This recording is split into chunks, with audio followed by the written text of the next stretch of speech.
The snow fell softly on the Kamado Mountains that morning, each flake drifting through the quiet air like feathers from the heavens. The world was calm. Smoke curled from the chimney of a small wooden house nestled among tall pine trees. Inside, laughter and warmth filled the air. Tanjiro Kamado, a kind, hard-working boy with kind eyes and a gentle heart, woke early to help his family. His little siblings clung to his legs as he prepared to carry coal down the mountain. His mother smiled warmly, her face tired yet peaceful. Life was simple, beautiful even. Tanjiro's father had passed away long ago, but his teachings lived within his son.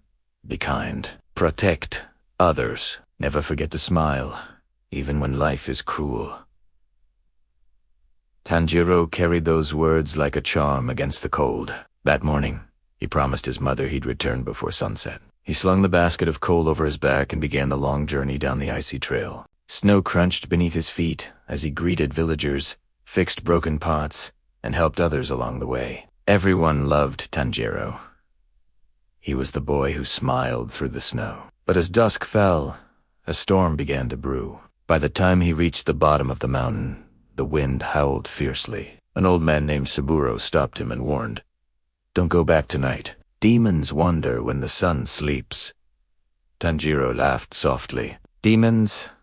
Those are just old stories." Still, Saburo insisted, giving him shelter for the night. Tanjiro fell asleep near the hearth, unaware that fate had already begun its cruel twist. When dawn broke, the storm had passed.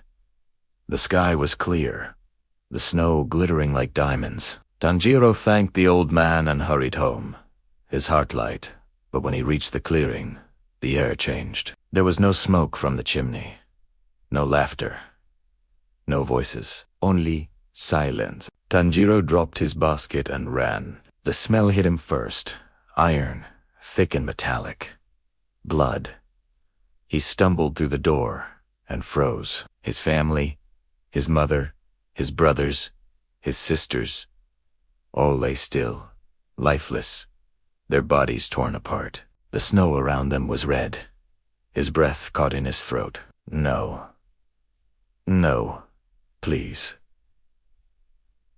Then he saw her. Nezuko, still warm.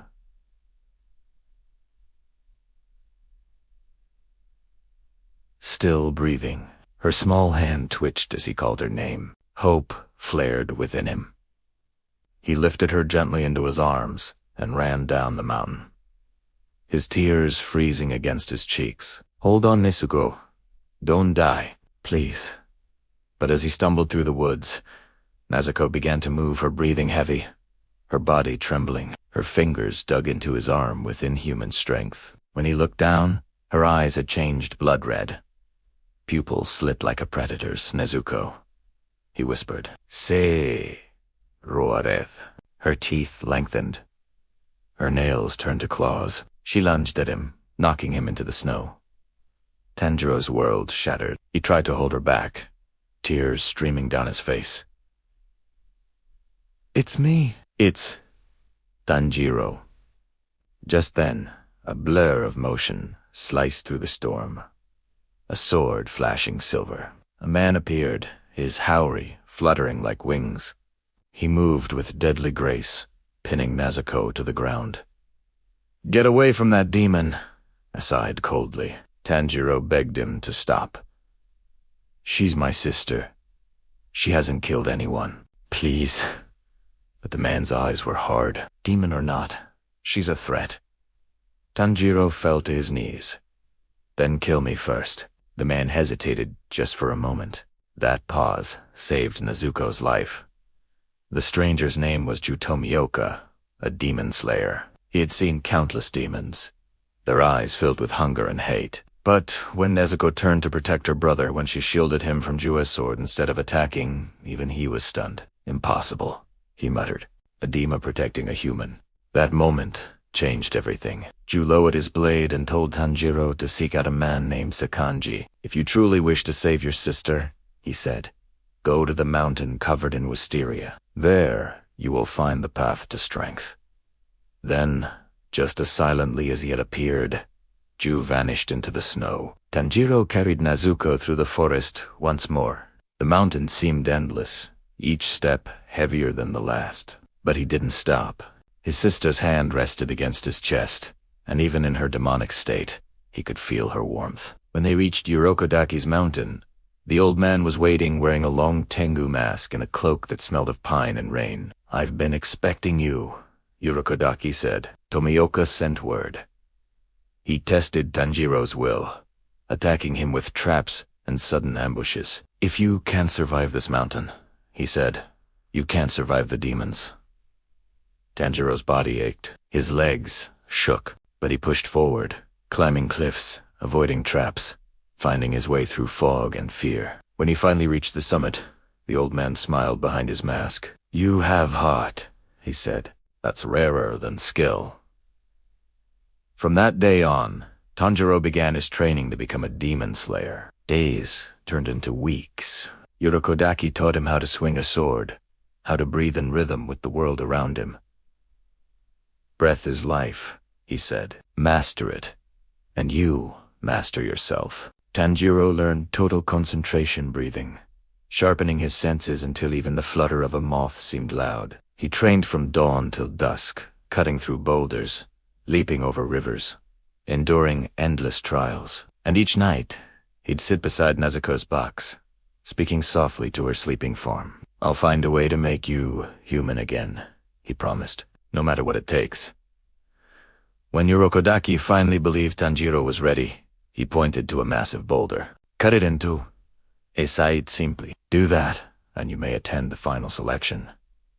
Tanjiro tried for months, striking until his hands bled.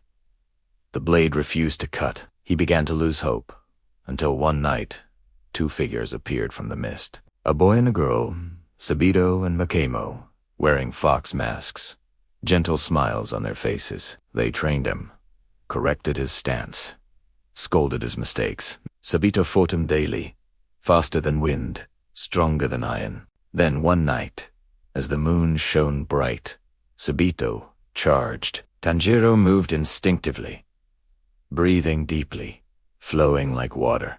His blade flashed, and in that single moment, he sliced clean through Sabito's attack and through the boulder behind him. When he looked up, the boy and girl were gone. Only the wind answered. Urokodaki wept in silence when he saw the split rock. He knew Sabito and Makamo's spirits had guided Tanjiro. At last, Tanjiro entered the final selection, a deadly trial where young warriors fought demons. Trapped on Fujikasane Mountain, he faced horrors beyond words, including a massive demon that had killed many of Urokodaki's students, the same one that had slain Sabito and Rage and sorrow filled Tanjiro's heart. With tears in his eyes, he unleashed the water-breathing seventh form, drop ripple thrust curve. The demon roared and fell, its body dissolving into dust. When the trial ended, only a few survivors remained. Tanjiro stood among them, his eyes full of quiet resolve. He returned to Urokodaki's home, where Nezuko awakened from her long sleep, her eyes soft, her hunger gone. She embraced her brother for the first time in months. Urokodaki presented Tanjiro with his own Nikirin blade, a special sword forged for demon slayers. When he unsheathed it, the metal turned black as night, a rare color, mysterious, often tied to uncertain destinies. But Tanjiro only smiled. "No matter what this sword means, I'll use it to protect." And so began his journey, the boy with a black blade and the demon sister who walked with him in the dark. The snow that once hid sorrow now glistened with hope.